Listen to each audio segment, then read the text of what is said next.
Hello mga Kanoypi! For today's video ay magluluto tayo ng simpleng ulam ngunit mapapakanin ka sa sobrang sarap. At higit sa lahat, swak sa budget. Una nating gawin ay maghiwa ng 2 kamatis at depende na rin sa inyo kung anong hiwa ang gusto ninyo. Maghiwa rin tayo ng sibuyas.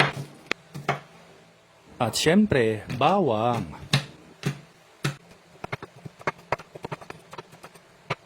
At sa isang kawali ay magpainit na tayo ng mantika. Once na ito ay mainit na, igisa na natin ang sibuyas. Ilagay na rin natin ang bawang. Gisahin natin hanggang sa ito ay aromatic. Kapag naamoy nyo na ang bango nito, ilagay na natin ang kamatis at ituloy ang paggisa hanggang sa ito ay lumambot.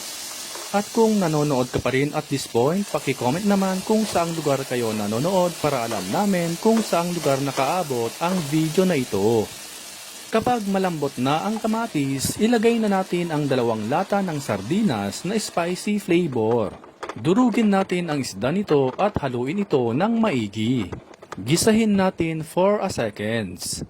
Ilagay na natin ang ground black pepper at syempre, kaunting patis.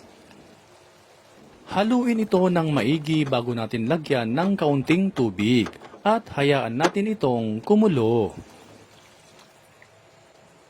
At once na ito ay kumulo na, you can taste and adjust. At syempre, tataktakan natin ng vetsin, pampasarap. Ilalagay na rin natin ang isa sa ating main ingredient, ang talbos ng kamote. At syempre, haluin ito ng maigi. Takpan at lutuin lang natin for a minute only. At this point ay luto na ang ating ginisang talbos ng kamote. Ilagay na natin ang nilagang itlog. Haluin natin ng bahagya bago natin patayin ang apoy at hanguin na ito.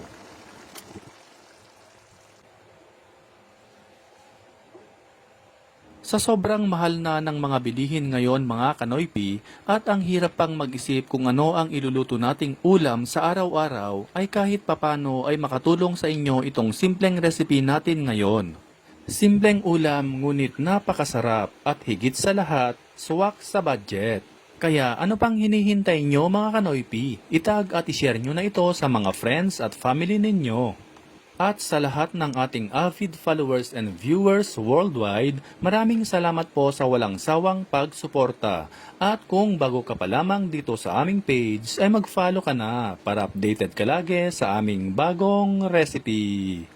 Hanggang sa muli, kain na mga Kanoypi!